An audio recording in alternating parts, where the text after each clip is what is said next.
sold out. Hello and welcome to the two-man Power Trip of Wrestling and the latest podcast. I am your host, JP John Paz. With me, of course, the special guest, the former WCW and WWF head writer, the former WCW World Heavyweight Champion, Mr. Vince Russo. Vince, welcome back. How you doing? What is going on, John? How you doing, my friend? Doing good. Can't complain here.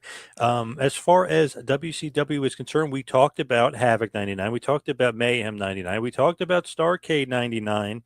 Now we're heading into 2000 sold out. But very interesting, kind of before we get into that, you might not be a part of this pay-per-view. You might be kind of working your way out at this point. What's going on backstage? Yeah, bro, I'm not. It was probably the Thursday or the Friday before that I walked out. Yeah, I was not a part. This is Benoit winning the title? Yes. I was not a part of this. What was going on? Like, what happened? Well, you know the story. Well, maybe the fans don't. Maybe they don't know what the hell's going on. Well, the story was, again, John, we talked about this in the last show. There were a lot of injuries, and I had to like almost go in a totally different direction. So it was probably, now that I'm thinking of the timing, we had an emergency creative meeting, and it was probably like maybe the Thursday before. It was that week. It was the week prior. We had an emergency meeting because Brett's not on this show, right? No, he's injured. Yeah, so I know. Okay, so that's the whole thing. Brett can't work. So that changed everything. That changed all directions and everything. So we had to get the belt off of Brett. So we had an emergency meeting, bro. Terry, me, Disco, Ed, Borash was probably a part of that. We had an emergency meeting. What are we going to do? What are we going to do? What are we going to do? So I suggested a battle royal type match. And the game plan was, and again, bro, everything with me is freaking logic and make sense. And you want to get swerved. You want to get shocked. You want to get the unexpected. So the idea was to have a battle royal, not a battle royal, a Royal Rumble type match. Sid was number one. Okay. So it's 30 people. Sid gets in there. We go through everybody.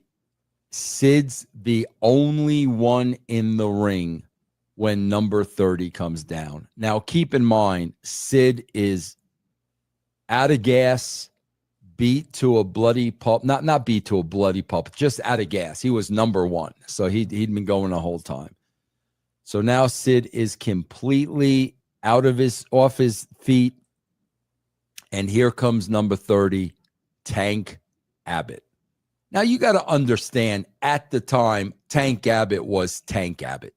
So here's Sid, who just went through 28 other guys.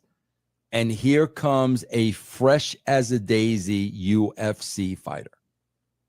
And Tank Abbott winds up eliminating Sid. Okay?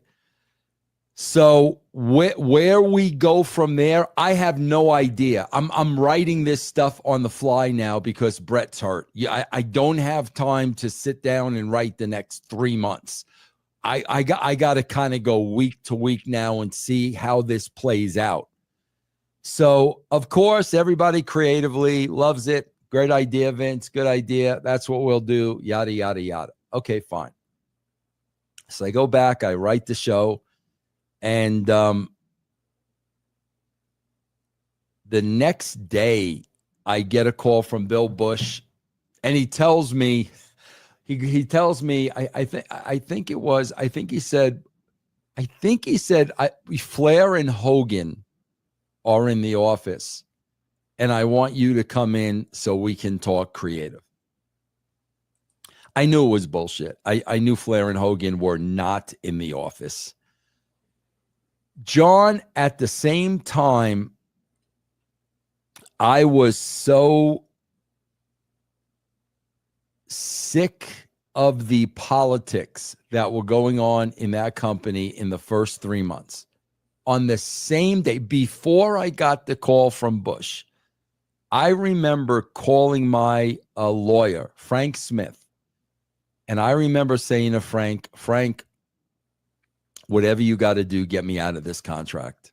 I can't do this anymore. I don't want to work here. It was so freaking political. So then I hang up with Frank. I get the call from Bill Bush. I go down to the office, and Bush calls me in his office. Of course, Hogan and Flair are nowhere in sight. So now you're lying to me. Like, right. Really? Like, you're lying to me? So, bro, I swear to God, I sit down with Bush. He's as white as a ghost. Like, as white as a ghost, like scared to death to tell me what he's going to tell me. So the first thing he goes to me is, he goes, is it true you want to put the belt on Tank Abbott? So somebody stooged off that meeting. Right. Yep. And I said, yeah, Bill, here's the story. This makes perfect sense. Well, where do you go from there? Bill, I don't know where I go from there because I'm changing game plans right now. We'll see what happens with Tank Abbott, and I'll just go with it. If it's working, we'll go with it. If it's not working, we'll change it. But we need to do something this weekend. So, again, bro, like, just couldn't even talk to me, couldn't look me in the eye. And he goes, listen, man, change of direction. You're going to be part of a committee. That committee consists of Kevin Sullivan, blah, blah, blah. He reeled off a couple of names.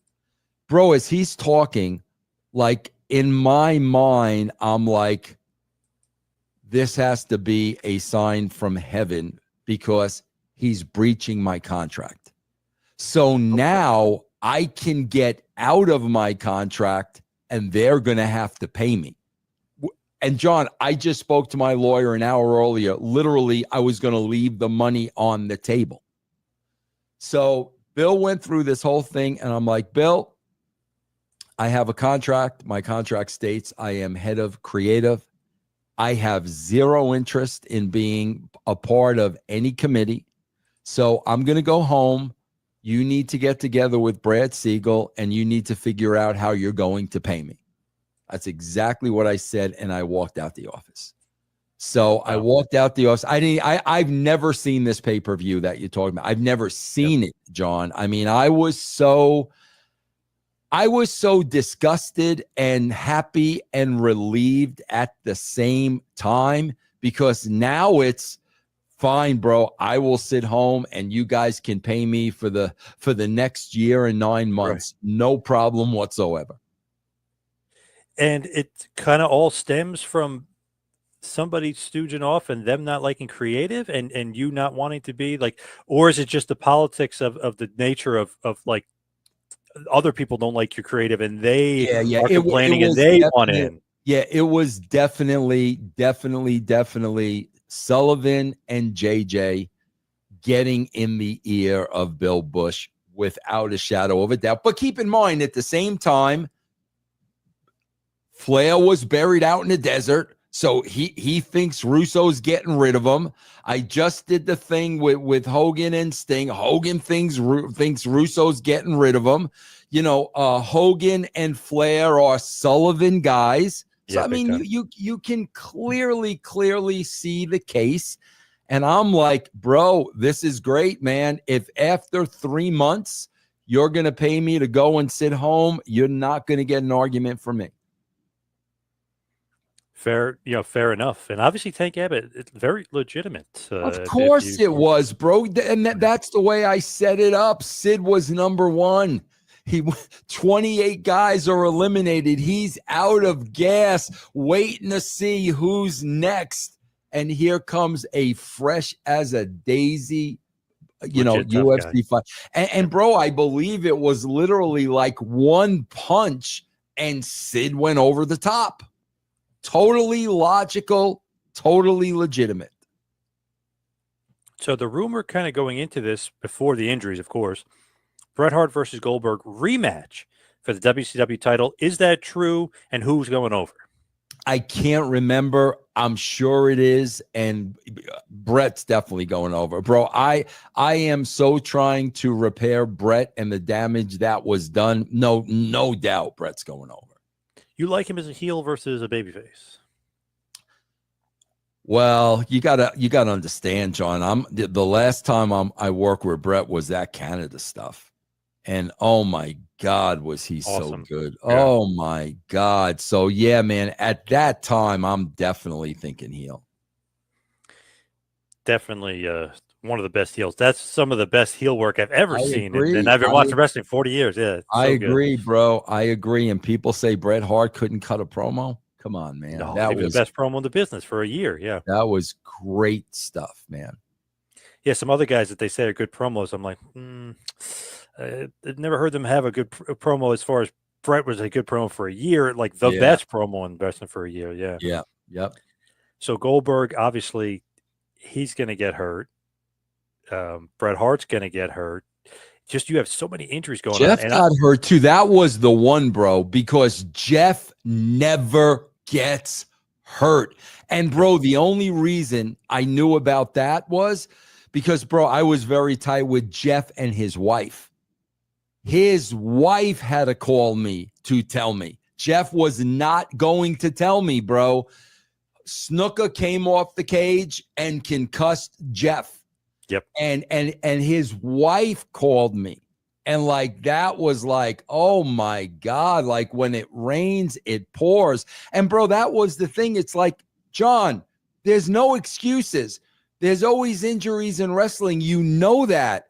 But this is a total change of plans that is going to take me some time. You know what I'm saying? I'm not going to be able to sit here now and tell you, okay, Brett's out, Goldberg's out, Jeff's out. This is what I'm going to do for the next 3 months.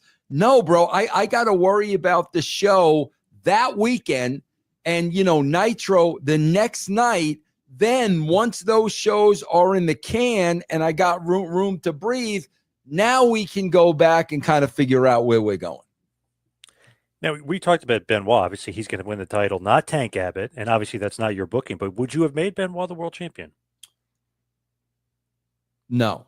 And bro, the whole reason behind that was those guys were so freaking pissed when they got to TV and found out I wasn't there. And Sullivan was trying to appease them. Yep. That he thought putting the belt on Benoit was going to make everybody happy, and obviously it did not. And Sullivan told me a great story with Sid. Sid didn't want to do it. He said, this guy's too small or whatever. He's like, you're talking to the booker who's the same size as him. He's like, you know what I mean? Like, so Sid's like making fun of Benoit being small to Sullivan who's short. Yeah. Like, well, think about it too, bro. Think about it. I was doing everything up to that point to make Sid look strong. Think about it. So now that's Sid's mindset, the way, oh my God, like Goldberg beat me to a bloody mess. I didn't quit, like that's his mindset. And now you want me to lose to Benoit. So Benoit's going over, but how's Sid being protected? Right. So, and I don't even know how he was protected. Cause like I said, John, I've never watched this pay-per-view. Oh, we'll go over it. So Benoit wouldn't have been champion, obviously. Now, powers that be, how would you have ended that storyline as far as that is concerned, like with the powers that be? I have no idea because it wasn't ready to end. So it was just going to keep going. Oh, yeah. I wasn't there. We weren't there yet. So I have no idea. It was kind of heating up, though. Obviously, Piper destroys the set. Something was going to happen. Were you going to be on character or were you still going to be behind the camera? No, that was not the plan, bro. The plan was not for me to be an on-air character. The powers that be was Sullivan's idea, and he got it from Seinfeld. And it was really Bischoff, who, bro, I don't want to say it was Bischoff's idea because I don't remember how the conversation went. But when I came back and started booking with Bischoff, bro, I didn't want to be an on-air character. Like, I didn't just write myself into the show. I didn't have any inspirations of being an on-air character. So I don't know if Bischoff suggested it. I don't know how it came about. I just know my mindset was when it did get brought up and discussed, my mindset was, man, if they're going to stay on my ass wanting ratings, I'll freaking go out there and do it myself. So I don't know if Bischoff proposed it. I don't remember exactly how it came up. But when you're talking about the powers that be, there was never a plan of me being on television. So as far as the pay-per-view, WCW sold out 2000, January 16th, 2000, Cincinnati, Ohio, at the First Star Center. The attendance, 14,132. Wow. So awesome as far as the people attendance here in Cincinnati, and a hot crowd too, really good crowd. So 14,132. Control is everything. Who will be the sole survivor is the tagline. Pay-per-view buy rates 115, so down from Starrcade, but 115K. Not terrible, but not obviously ideal or what you want to do. So basically, before the pay-per-view starts, there's a quick intro video for Sold Out itself. We know Goldberg is hurt thanks to the Scott Hall stuff, and remember he punched a hole and ripped his arm open with he was supposed to have the pipe fell, and he decided to do it anyway, and almost lost an arm, almost lost a limb. Then we have Tony. That's one of the things that, like, I swear to God, all the shit Bill Goldberg talks about me, and again, right, John never said anything to my face when we worked together. There was, nothing like that. And, John, I sat in the hospital with that dude all freaking night. When that happened with his hand, bro, I sat in that hospital with the guy all freaking. I've never heard Goldberg talk about that one freaking time. Not one time. So obviously that the Scott Hall got under his skin. Scott Hall's injured as well, and obviously he's not going to be a part. But it's just so interesting, all the different injuries going on. Goldberg, Hall, Brett, Jarrett. So Tony Schiavone, Bobby the Brain Heenan, and Mike Tenay announce that Bret Hart has a concussion. He's out. They show the footage of the Goldberg kick. Then they show Jeff Jarrett, how he has a concussion, which is funny. They kayfabe it, and they said it was Benoit coming off the cage with a headbutt. Mm-hmm. But Jarrett even says it too. I've asked Jeff about it. He said it was Snuka, which you pointed out. Yep. And they say that there's going to be a lineup change, a big lineup change. Excuse me. Then they show footage of the pre-show. Conan is injured too. Revolution take him out of the game. So my God, not only is Brett, Jarrett, Hall, Goldberg hurt, Conan is hurt now as well. But I got to tell you, the big one to me, bro, like, I swear the big one was Jeff, because Jeff was the workhorse. Jeff was the guy that never got hurt, and Jeff was the guy that I always could count on. That was the most severe blow, like, because he was the workhorse, man, and that was a tough one. To me too. I'm trying to get back into WCW. Let's go here, big pay-per-view, and then it opens up. I'm like, no, 5 injuries. You're like, no, holy crap! Like, this is hard to come back from. And then you read, on the dirt sheets, like, Russo is gone. Russo went home. He took his ball and he went home. So everything is changing now. Sullivan is back in charge. So this is a weird, as a fan watching it, you're like, man, this sucks, so much going on. Then as you learn more about the business, there is so much more going on, because you're not even getting to finish your storylines here. You're gone. Yeah, no, because we're going to bring in the dog in a couple of weeks. Great gimmick, right? Great gimmick. Yeah. I want you to know too, John, that in my absence, I did not watch one show. Oh, so you're not even sure what they did, like, as far as ruining some of the stuff you set up or changing? Not. Absolutely not. I did not watch one single show in those 3 months. I didn't watch any wrestling. I wasn't watching. I didn't watch. John, can I tell you what I used to do? I swear to God, John, I got paid every 2 weeks. The day I would get my paycheck, I think it was like a Thursday every 2 weeks, bro, I would go out and wait at the mailbox for the postman.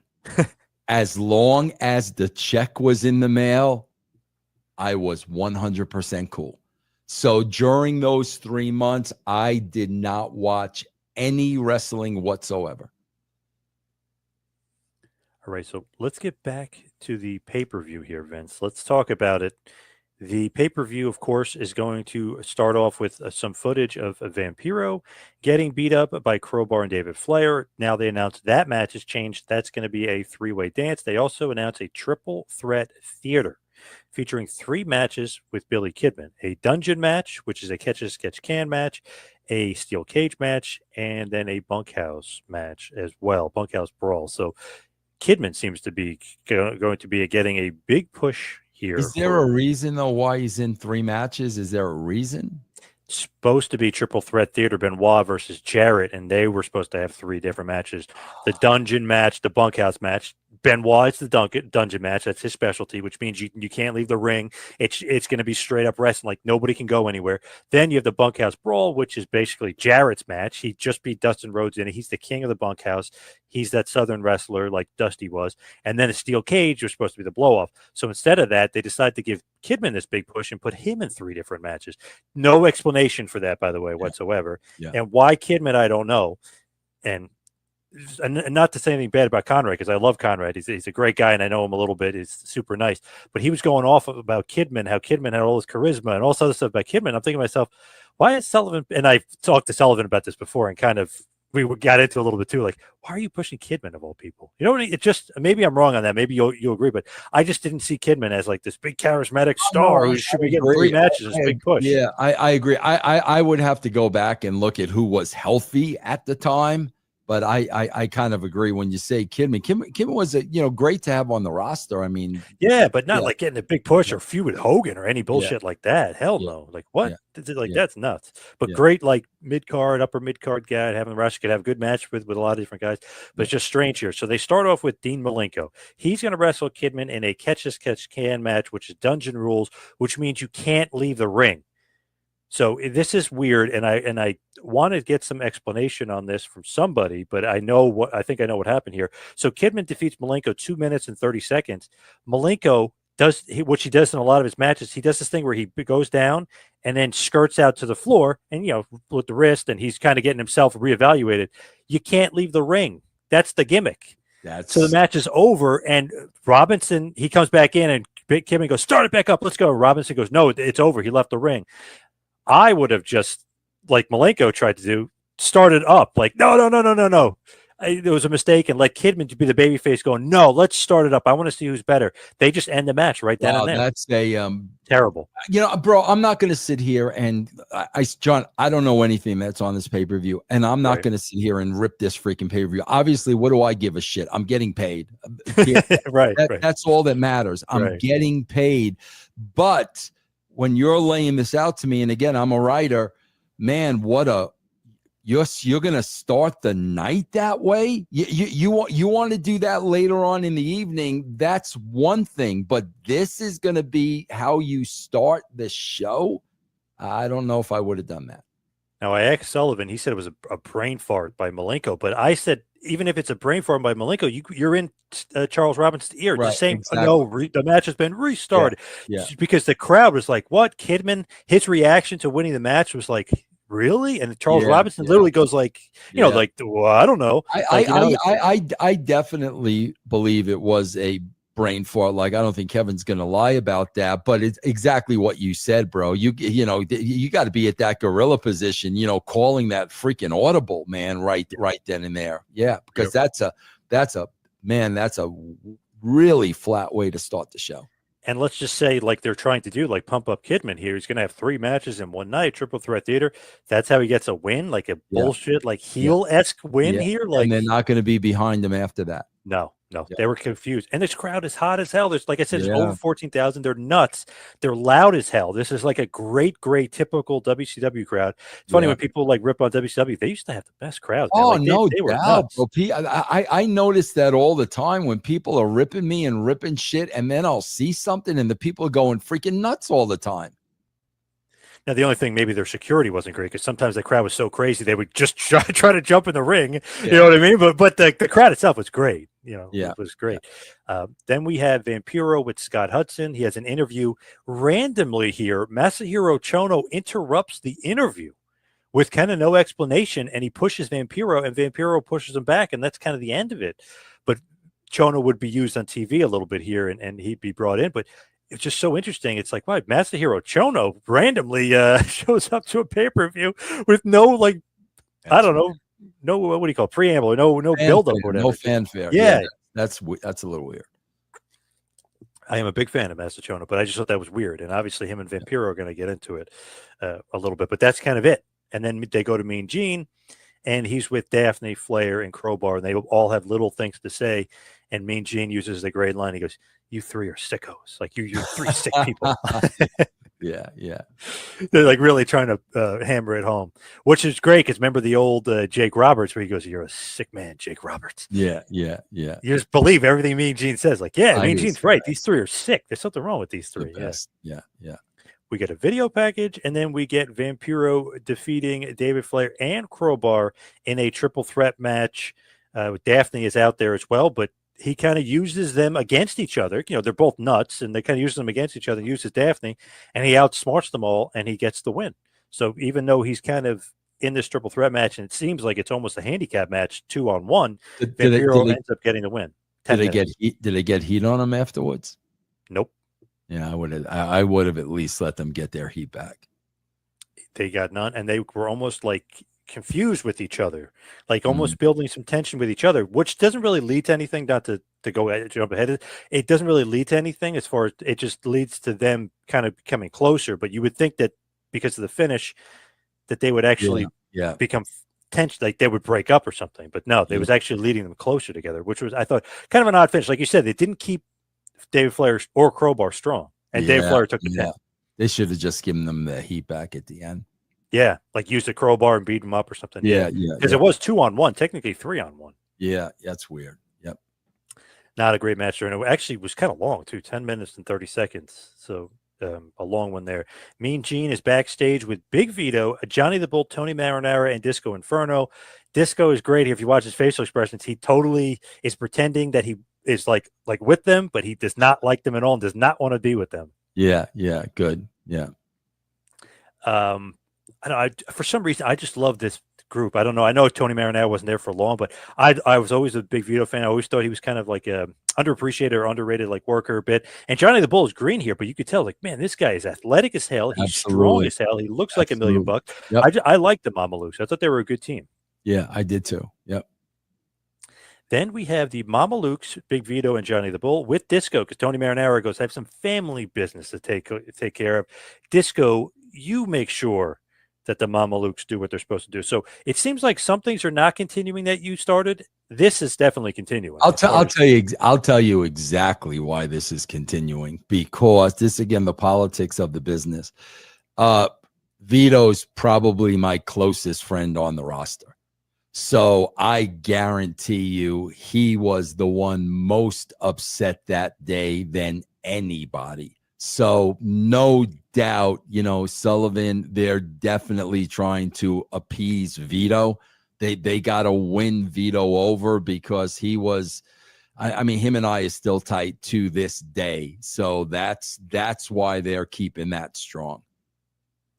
Man, he was good. And I love this tag team too, but it's interesting that the Mamalukes do get the win here in 9 minutes and 33 seconds over the Harris boys in the tag match, but Disco reluctantly interfered, and it almost seemed like he was trying to cost the Mamalukes the match because obviously he does not like them, but he ends up helping them win, so they think that he helped them win, but his facial expressions and his attitude, you could tell he did not want to help them, but he's like, okay, and then he like kind of like pats them on the back like, yeah, that was supposed to happen. It was not supposed to. He was trying to hurt them, and they actually ended up, but it worked in reverse, and he helped the Mamalukes win. Yeah, got it. So that I like. That seemed like a good storyline to kind of keep going. Like he's interfering, he's reluctant, he's helping them, but their Mamalukes are going over, which I like. Yeah, got it. Then we have then we have Oklahoma having a promo which is great, which I kind of mentioned to you last week. He's talking about Ally McBeal. He's talking about Sarah McLachlan. He's saying, like, all you housewives out there listening to this crap, and you watch Ally McBeal all day, and like saying all this because he's making fun of Medusa because he has this feud with her, and he's saying it's Spice, and you guys should be, cooking and cleaning and watching Ally McBeal, and like just really funny stuff from Oklahoma. He's just, I don't know, he's so good on the mic, Ed. He was the best, man. Ed's good, man. He's so talented at so many things, man. I mean, I think he's still teaching at Full Sail, I think, but God, he could do anything he wants to do. It's crazy though when NXT was filming at Full Sail, because I was talking to Ed a little bit more at this point in time. I actually took and I mentioned this to you before. Took a couple classes with Ed around this time too. He actually came to New Jersey. He was teaching a couple classes. Man, he knows his stuff about movies and writing and stuff. That's what I'm saying, bro. That's how I learn, man. That's how I learn, no doubt. But he said anybody from WWE ever came down. He said, I'm pretty sure they know him here. He goes, no one ever came down and said anything to me. Like Triple H, nobody. Yeah. Weird. Crazy. Yeah. What a smart dude. But then we have Oklahoma defeating Medusa with Spice to win the Cruiserweight Championship. Asia even came down and tried to cheat to no avail. He pulls her tights, if you will, her bikini, if you will, and cheats and gets the win. He defeats Medusa in basically 3 minutes, so it's a short match. But the whole thing here is he's got the barbecue sauce, right? She, with Asia and Spice, to get their heat back, beat him up after the match, pour the barbecue sauce all over him, and pour it down his tight. So he wins. He's the Cruiserweight champion. Oklahoma is the Cruiserweight champion. Not Russo booking, by the way. This is Sullivan booking this, that Oklahoma won the Cruiserweight championship. Then they beat him up and pour barbecue sauce all over him, which obviously is making fun of JR. He had done that before to her, though, right? Yes. Yeah. She hated that, bro. Oh my God, she'll still tell me today how much she hated that. Well, she got a bit of revenge because she not only poured it on him, she poured it down his tights and then threw it at him too. So she got a bit of a measure of revenge. That seems like a storyline that you would have kept going. Oklahoma. Yeah. Oh yeah, definitely. But again, they're trying to appease my buddy. I mean, Ed's my writing partner. You know, I mean, that's all politics, man. That's what they're trying to do. They're trying to, calm down the Russo guys so there's no, uprising. I mean, that's what they're trying to do. Sullivan, by the way, really liked Ed. I know he didn't care for the Oklahoma gimmick per se, but he really liked Ed. But he kept the Oklahoma gimmick going. So obviously, that's something. Yeah, it is. It's interesting. Yep. Did you get along with Sullivan at this point, though, or you knew that he was kind of? Oh no, I knew what he was doing, but I never didn't get along with him, bro. I mean, I had years and years and years later, I had Kevin Sullivan on my show. I mean, you guys are friendly. We had a great discussion. Bro, it's wrestling politics. I mean, that's what it is. That's what they know. That's what they do, man. That's why I didn't hold a grudge against him. I didn't hold a grudge against, JJ. That's wrestling, man. Hey, his best buddy was Flair. I mean, they were close, and obviously Hogan was his boy. So I mean, he's even said, sometimes you got to play politics, and sometimes you got to be the guy that is like the go-between for the other guys. Like, like if Hogan tells you something, like sometimes you got to do it because he's in power more than I'm in power. Sometimes you got to listen to guys that are in power. Yeah. Yep. It's political minefield out there. Then we have a Brian Knobbs interview, and Brian Knobbs will be wrestling in a 4-way match for the WCW Hardcore Championship. Knobbs, of course, is the champ at this point. He's now the Hardcore Champion. He defeats Finley, Ming, and Norman Smiley in the 4-way to retain the title. The match went about 6 minutes, 10 seconds. Knobbs, Hardcore Champion. Do you like Knobbs as your Hardcore Champion? How did Norman lose the title? I'm trying to remember how it was on a Thunder, and typical like hardcore match went all over the place, and Knobbs ended up getting the win. I don't remember if he cheated or not, if he just straight up beat him, because that's like Knobbs' forte, a hardcore match. Yeah, I mean, I love Brian Knobbs, and he's always been good to me. And he was a Hogan guy, and I never ever had an issue with that guy. But I don't know if I would have went with him. I don't know. Not that I have anything against him. I just don't know. I don't know. It's one of those things where I feel like he's more of like the Sullivan guy, and that's like the direction he's going. He's trying to put his guys, Possible. Yeah, yeah. That's very, very, very possible. because the Norman stuff was hilarious. I would have Oh, kept it absolutely. going Yep. with Norman. Yep. What's up next here? Billy Kidman. The next match in the Triple Threat Theater is a bunkhouse brawl. Billy Kidman defeats Perry Saturn in 10 minutes. This was an okay match, but basically he kind of just straight up beats. I know they used tables and weapons and stuff, but he basically straight up beat Saturn here and in a 10-minute match. So he's 2-0. He beat Malenko and he beat Saturn here. What do you think about the push of Billy Kidman? Well, again, bro, I don't know how much. I don't know what these guys' attitude is backstage because I'm not there. Yeah, you know what I'm saying? So like if Perry spoke up, if Perry said anything, I don't know. Maybe that's why they beat him like that. I don't know, bro, because I was not back there that day. Bro, I've never even asked anybody what the environment was, that day. So again, bro, I have no idea their reasoning behind any of this. When I don't know, when certain guys get pushed, just as a fan, you're like not skeptical, but you're just like, I wonder what's going on here. Kidman, to me, Kidman was like, what the hell's going on here? Yeah. There's always a reason you don't know about, bro. Always. Now, Benoit, on the other hand, one of the biggest Benoit fans ever as far as in ring. I mean, forget about the other crazy stuff that he did. I'm just saying when he was wrestling, I would love Benoit so I could see that. But Kidman, I just can't.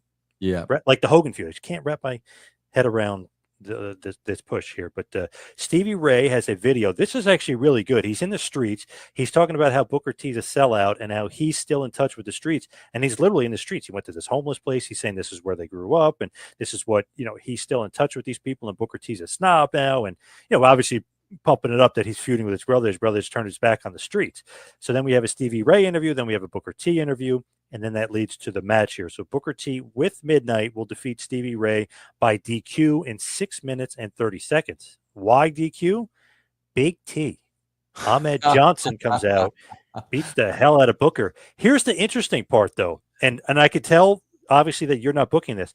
Midnight was beating up men. She was feuding with men. She's wrestling with men. She's not interfering in this match at all. She's afraid to get in the ring when Big T's in the ring. So I was like, wow, that's interesting. Like they're literally, not that she should, because he would literally kill her limb from limb if they Big T, Ahmed Johnson, he's a gigantic guy. They just, you could tell it's like, okay, they didn't like this. She basically was a wimp. Like she was like Miss Elizabeth, just standing there like, don't beat up Macho. That's the good old boy network and how they look at women, man. No question about it. Definitely a major change there. Stevie literally goes, come on. And, Big T's, Stevie's huge. Big T's even bigger than him at this point. I mean, he's just gigantic. He's just like, come on. And she won't do it. So I was like, wow, she was clotheslining the Harris twins. And, is this the last time you see her? I was actually thinking about that. I'm going to have to look. This might be one of her last appearances because I don't remember seeing her much after this. I would not be surprised at all. Oh, man, you could just tell what's going on there. But obviously now we're feuding here. Big T, if you will, is feuding with Booker. So we have the New Harlem Heat of Stevie Ray and Ahmed Johnson. Do you like that? God, bro, I swear to God, I didn't even know Stevie and Booker had a match. I mean, I didn't even know, but yeah, I mean, I don't mind that. I'm just not a big fan of brothers feuding. I don't know why. Like you're fighting. Sometimes it's just. No, I agree with unless it's Brett and Owen, I'm just not interested really for the most part. Yeah. Like Hardy versus Hardy, I didn't really care for. Booker versus Stevie, Rick versus Scott. It's just like some of them I just even I know they're not brothers, but Hall versus Nash, never liked that. It just I don't know.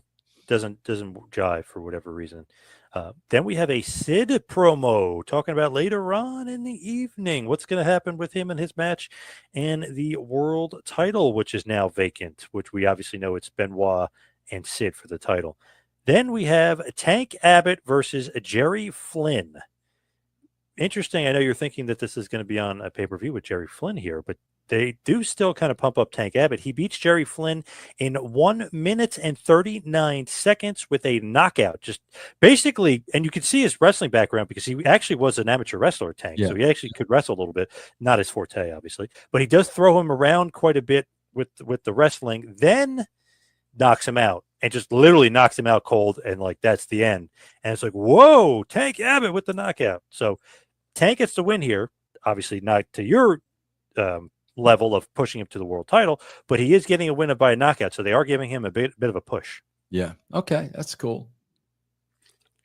Do you think that I don't know, I guess you'd say the establishment, that the Hogans, the Flair, whoever of the world got in Sullivan's ears and were like, don't push him to the title. I don't want. Yeah, I'm sure they had a problem with a UFC guy. No question about that, bro. I'm sure they, he's from a different world, and plus the fact that he is legit and they're not. I'm sure there was some of that. I'm sure there was. It's interesting. Like Undertaker has said, he wanted a legit guy to beat the streak. Like I know he's kind of changed his mind over the course of period, and he kind of went back and forth, like, oh, maybe Lesnar shouldn't have broke it. But he was saying he was comfortable with it because he's a legit guy. Like if you lose to Lesnar, that's legit. Those guys didn't have that mindset back then for some reason. Yeah, no, bro, absolutely not. Nope. Like if you like Punk or whoever, you lose a match to Lesnar or Cody, you lose a match to Lesnar. It's like, well, you lost to Lesnar. Like this guy, he would legit kick your ass. Absolutely. If this were Shamrock, real. Shamrock. Yeah. I mean, yeah, man, totally. Yep. It's interesting, different mindset. It was almost like back then. It was like this guy's coming from this world into our business. It's a threat. It's a threat. Yeah. They're a threat to them, bro, and they don't like threats, man. They always you know how they protect their spots, and they don't like that. Especially when you think about Lesnar after he won the UFC World Championship, it's like, man, he was a UFC champion. Of course, he could be WWE champion. You know what I mean? Like he's a legit shooter. He's a legit guy. Yeah. Yep. Absolutely. Crazy they didn't have that thought about Tank. Yeah. Then we have a video package, and we have Buff Bagwell and Diamond Dallas Page in a last man standing match. This is where I feel like a lot of your booking would come into play here. So Kimberly, who literally still looks good to this day, but here looked like $1 million. Like she looks phenomenal. The whole feud is kind of wrapped around her. She's been seen spotted with Buff. They're doing shoot promos back and forth, kind of all like how DDP and her maybe don't have a great relationship, how Buff and her are great friends. Buff's talking about a birthmark that you can't see on Kimberly when she comes out to the ring, hinting that you've seen it in the bedroom. You know what I mean? Then DDP goes, oh, yeah, you're lying about the birthmark. He goes, well, then ask every boy in the back about the birthmark because they've seen it too. Like a lot of like shoot stuff and obviously work shoot stuff between DDP and Buff, but a lot of it like hinting about Kimberly and DDP's relationship not being great, and also hinting that Buff basically sleeps around with a lot of the women. Bro, do you know prior to this, I do remember this. We had who I think it was Paige. Bro, we had Paige attack Buff in catering just to make the boys believe this was a shoot. Did you know that? Right. They would do a lot of stuff. Yeah, they would do a lot of stuff. I remember that. Yep. Not on camera, totally off camera. Oh, no, I didn't know. Oh, okay. Yeah, totally off camera, just for the boys to believe that something was going on between these two. Wow. Because DDP basically, it's like, a lot of the girls like him. And he goes, but so do the guys. And like hinting that he's gay. And like a lot of shoot stuff between them. Yeah, we have legit DDP attack him in catering, legitimately fight in catering. It's funny because obviously they're boys or whatever, but they did hint a lot. And Kimberly, and they're interviewing Kimberly about it, and she's saying, "Oh, we're just friends." But yes, we do. We have been spending time together. People did see us out together, but nothing like that. Yeah. And really going back and forth, and then Buff saying, "Well, she wouldn't need to be meeting out with me if you had a better relationship." And it was a lot of shoot comments back and forth between the two. Bro, I remember going to Page's, man. Bro, Page insisted one night I go to his house for creative, and I didn't want to go, and he lived in some exclusive part, I did not want to go. But I remember going there, bro. And in the middle of the freaking living room was like a stripper pole. And I'm Oh like, my God. can you imagine Kimberly just unbelievable? Yeah. So then Buff Bagwell defeats DDP in the last standing match. The match goes about 11 minutes. Actually, pretty good match. I liked it. After the match, DDP does get his heat back and it attacks him afterwards. Buff tries to like kind of fight him off and kind of, get some measure of revenge for the whole feud, but Buff does get the win. DDP makes the attack afterwards. Kimberly even distracts Buff afterwards, kind of cementing her place with DDP. Yeah. Okay, that's good. So as far as the Wall is concerned, he is the one that's going to be facing Billy Kidman in the steel cage match. Why randomly the Wall? I have no idea. I know Kevin liked him a lot, and I liked him a lot, but it just seemed like out of nowhere. Yeah, I hate random stuff like that. You got to try to make some sense out of it, bro. You have to try. And bro, they did the same thing this freaking past Monday night. Like the last time we saw Rock and Cody, freaking Rock was beating Cody up with his own tour bus. That was the last time we saw them together, and now he's putting Cody over. And I'm like, you guys got to at least try to make some sense out of this, man. Did you see NXT the next night? I didn't see it, but I heard about it. He said he's 20 steps ahead. So is Cody being the naive, dumb babyface, and The Rock is tricking him? Like, what's going on? I don't know. Yeah, I don't know. Probably as a shoot. Probably. Yes. Yeah, as a shoot. Yeah. Like, I come in peace. Let's drink some whatever. Yeah, as a shoot. Probably, man. Yeah. Well, he got the win over Cody. Remember at Mania, so he's got the last laugh. So yeah, it's just maybe maybe that's old school politics there. Yeah, it's weird, bro. So then we have the Wall gets the win over Kidman in the steel cage match, doesn't cheat or anything. So the final match in the Triple Threat Theater, Kidman, who seemed like he was feuding with the Revolution. So I know Shane Douglas was injured at this point, but I don't know. You would think like 1, 2, 3, Shane would have been the leader of the Revolution. That would have been like the last match of it, but Shane's not even at the pay-per-view. He's injured too.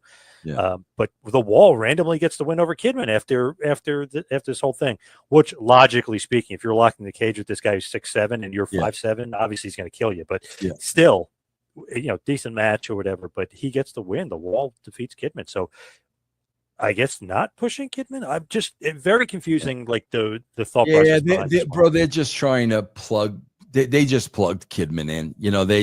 They bro, I don't want to say they didn't put much thought into it because they didn't have much time. They didn't have. I mean, I just walked a day or two before, man. So they didn't really have much time. The whole thing with the Triple Threat Theater was the same 2 wrestlers in 3 different matches, not the same 1 wrestler in 3 different matches. You know what I mean? Yeah. Like they could have somehow. It was the old. Bro, I tell you exactly where I got it from. I got it from Mick Foley, Eddie Gilbert. I mean, that's exactly where I got it from. That's what it was supposed to be. Right. And even, WWF did it obviously after this, but they did a great one with Austin and Triple H. Yeah. No Way Out 2001. Like they would have the straight up match, then the hardcore match, and the cage match. Like, you know what I mean? Like, it was 3 different falls with 3 different things. You kind of, they raised the stakes each time. And that's what Benoit. That's such a gamble, bro, because if somebody gets hurt in one of those matches, like you're screwed. That's why they really got to be careful the way they work them. Yes. Definitely. So the Wall here randomly is getting a bit of a push here as he defeats Kidman. Then we have a video package for Kevin Nash and Terry Funk. If Nash wins his match with Funk, he's the commissioner of WCW. If Funk wins the match, the NWO is disbanded. So the Old Age Outlaws were feuding with the NWO here. So you had Arn Anderson, who wasn't really going to wrestle, but he's kind of a part of the group. Arn Anderson, Paul Orndorff, Larry Zbyszko, and Terry Funk, the Old Age Outlaws. Funny name, obviously, there. I got to be honest, Funk could still go at this point. Oh, God. He's a freak. He was a freak, bro. Freak. So, I was reading this review about this pay-per-view online just because I love to get what other people's opinions are. I don't put any stock into it because I don't really care, but I just love reading people's reviews of things, even movies. Like a movie that I like, I'm like, I want to read what Pierce said. And I was like, wow, they didn't like it. And then you read their comment. And it's funny. This one guy, I think, I forget what website he was from, but he said this pay-per-view was terrible. There was no good matches, blah, blah. Then I was like, okay, let me watch it. I actually literally watched it live. I taped it back in the day. I used to, beg my dad so we can order the pay-per-view. we ordered it, but I watched it again. I was like, wow, I remember Nash versus Funk being good. It was really good. So Kevin Nash defeats Funk at a hardcore match in 8 minutes. Funk is bleeding like crazy. They're using tables and weapons. He goes literally in the first 2 minutes of the match. Funk gets powerbombed through a table. Like it's like, whoa! Like I thought this guy said this match sucked. It's like he's wrong on this one. Yeah. Really good match. Nash gets the win. He's now the commissioner of. I like that. WCW. I like that. I don't mind that at all. Is that where you were headed? I don't think so. I don't think so, bro. Like I wouldn't have even known that unless you told me. I don't mind that at all.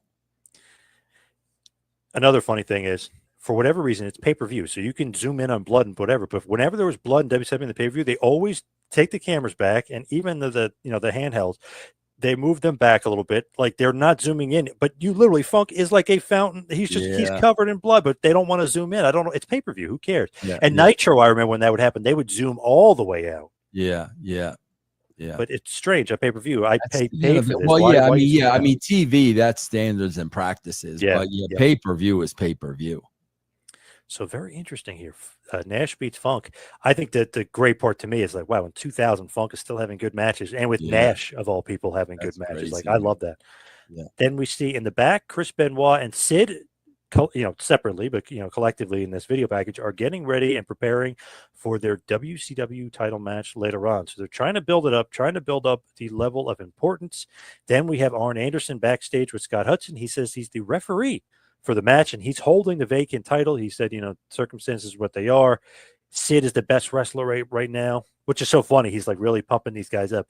Sid is the best wrestler right now. Benoit is one of the best. These are the two best guys, and they're going to go out. Like he's really, really trying to build up the level of importance of this match. And it's funny too. He almost screws up his words, right? Which Arn never does. He's the best promo guy. But the way he words it is so good and so masterful. He goes, give me a second here. He goes, I got to collect my thoughts here because this is a huge moment. He goes, and Nash just won that match, and that's thrown me off. And like I was like, wow, even in like a quote unquote screw up, like he made it like that. He was like upset.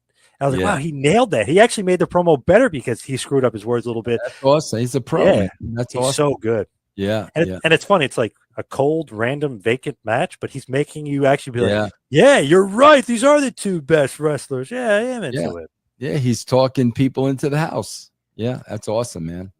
Let's be honest here, though. Are you into this match at Benoit versus Sid for the vacant title? Are you, as a fan, into this right now?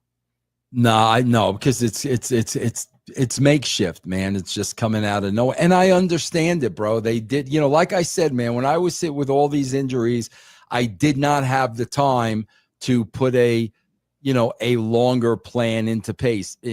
I just had to get through the next TV, and that's the mode they're in here, man. Let's just get through this. So Chris Benoit defeats Sid Vicious via submission with the crippler crossface in about 15 minutes to win the vacant WCW World Heavyweight title. The interesting part here, though, is Sid had the win, right? He had to finish. He nails Benoit, goes for the pin. Benoit's foot is under the rope. Arn sees that and says, nope. Even though Benoit would have been out for the count, he says, nope. Then he tells Sid, no. He's like, it was only a 2. His foot was under the rope. Benoit gets up and gets Sid in the submission in the crippler crossface. Sid then has his foot under the rope, but also taps out. Even though his foot was under the rope, he tapped out. So who knows if he was submitting because he knew his foot was under the rope or if he was just submitting from the pain. But that's how Benoit won, except this time Arn didn't see the foot under the rope. Yeah, so he saw for Benoit, didn't see it for Sid. Bro, foot, no foot. Bro, I've never in a million years would I ever had Sid tap out. Never, ever, ever, ever, ever, ever, ever, ever. Interesting thing is, too, we've talked about the 2 pay-per-views with Goldberg. He refused to give up twice to Goldberg. That's what I'm saying. But he gave up to Benoit here. That's never in a million. Man, Sid couldn't have liked that. Never would I have had that guy tap out, man, ever. And it's funny because he kind of taps out immediately. You can tell, like he taps out and he was like annoyed. Yeah, bro. Because again, these guys are unhappy and they're trying to make them happy, and they really felt that putting the belt, everything was going to be fine if we put the belt on Benoit. But those guys aren't freaking stupid. that's not gonna make everything fine, everything hunky-dory. So those guys jump ship anyway, and now you wind up really hurting Sid like that. I would have never in a million years had that dude tap out. And man, Sid's got to be pissed that next day because they had to convince him to do it, and then the guy leaves with the title. Yep.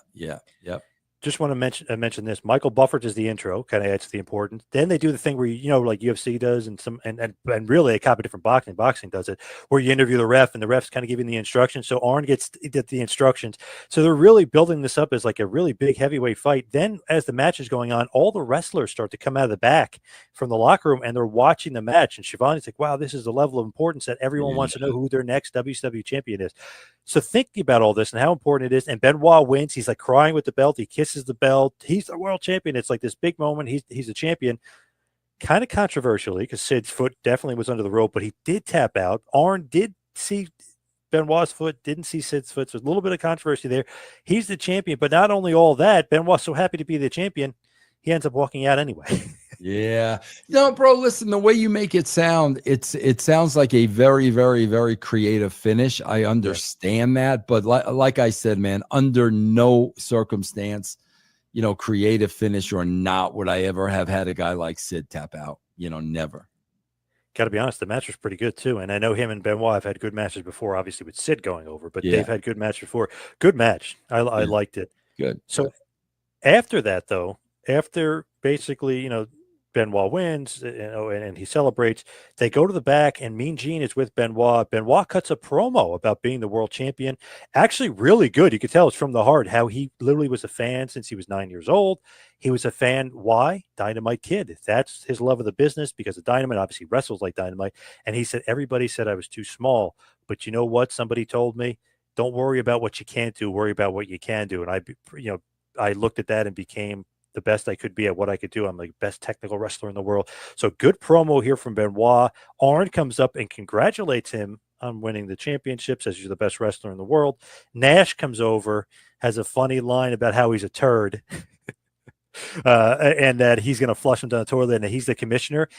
And kind of a little bit of foreshadowing. He goes, hope you're happy because in 24 hours, I don't think you're going to be champion anymore. Not knowing anything about him walking out. So a little bit of foreshadowing by Nash. But did he know? Oh, good point. Maybe. Yeah.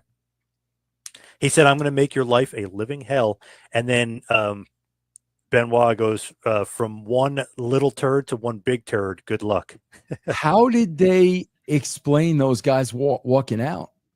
They never do. They basically. So those guys, we come Monday and those guys are gone. We have a situation here. There's the vacant title is vacant again, and they said it's because Sid's foot was under the rope. The whole thing is, though, if Sid passes out and his foot's under the rope, okay, that's a good point but he still tapped out. So they made him look weak, and now they're doing the vacant title thing all over again. Nash is saying that he vacated the title because of it. Arn, he's saying, did a bad job in the match as the referee. Sid says he should be the rightful champion. No, he shouldn't. He tapped out. So it was a cluster. It did not look good. So who wound up getting the belt? Eventually Sid gets it again. Then Nash gets it again, and then Sid. It's a cluster. The booking is just terrible. It's bad. I never saw any of that, bro. That whole 3 months, I've never seen any of that. Nash inserts himself into the title picture because he's the commissioner. And really, if you think about it, he had a lot of influence of the Booker too. But it gets so convoluted because Benoit won the title. Like if Sid would have just won, it would have been hunky dory, and who cares if he's gone? But since Benoit won, Sid looks so weak after that. See, bro, that you got to be so careful because if those guys were hot that night, if they were really upset and really mad that night, and you're trying to appease them by giving Benoit the belt, you also had to know that, were they going to walk? You had to take that into consideration. You know what I mean? But like I said, man, I wasn't there. I don't know what the temperature was in the back. But yeah, one thing I definitely, whether you're beating Sid or not, you can't have a guy like that tap out. That's like having Goldberg tap out. So he vacates the title. He leaves to go to the WWF. He literally hands him the title at the office, and they accept it, and they let him quit and walk out. They really don't give them a 90 days can't compete thing. I mean, they're the Radicals, Benoit, Saturn, Malenko, and Eddie are really going to be on WWF TV right away. And here's the kicker, which I mentioned to Sullivan, and he totally agreed. He said losing Benoit and Eddie was huge because usually guys didn't jump except a Big Show and Jericho. And he said those were big losses. He said this was even bigger because and we were talking about this. Austin was hurt at this point, so they needed like an influx of something. I know they didn't give Benoit and those guys a big push, but they needed something like an influx of talent, and they were hot. So how do you keep it hot? We have 4 guys here from WCW. Oh, by the way, the one guy is the champion, and they're showing up. So I mean, that was a huge blow to WCW. That killed them. Oh yeah, that's why, bro. Like I said, man, I knew like the first 3 months, me and Ed were starting to build. We were doing everything we wanted to do. When I went back 3 months later, I knew we're never going to get the people back. Now we were, we had a plan in place. We were going down that road. We were doing exactly what we wanted to do. Then for 3 months, they just blow the whole thing up. I knew, bro, there was no way we were getting those viewers back. I knew it. Just a quick little blurb for you, and I got this from online. They said creative writers Vince Russo and Ferraro are not involved in the scripting of the show, as Russo stepped down days before after being told by management that he'd have to work with a creative team rather than write the show by himself along with Ed Ferrara. Prior to this evening, the creative direction from basically October 18th, 1999 had been drastically different, with the focus on development of storylines and younger stars due to the involvement of these creative writers. So that's just in a nutshell. We're going completely different direction here. I'm sure though Ed was still involved in the creative when I left. Yeah, he was. I mean, he's Oklahoma. He's on the show, so he's still involved. Yeah. He was actually still involved till the day WCW died. Basically, he was still there, so he still had a good relationship with Sullivan. Yeah, that's Johnny where. I was. Bro, like that's where Ed and I had a little bit of a falling out, and it was my fault. It wasn't Ed's fault, but it was a hard pill for me to swallow at the time that. I went through what I went through, and I went home, and I was the guy who brought Ed in, and Ed stayed, rather than, that at that time, that was a very, very hard pill for me to swallow, man. I can see that. But we're cool. I mean, we're, to this day, Ed and I are buddies, so everything's cool. Nice. All right, let's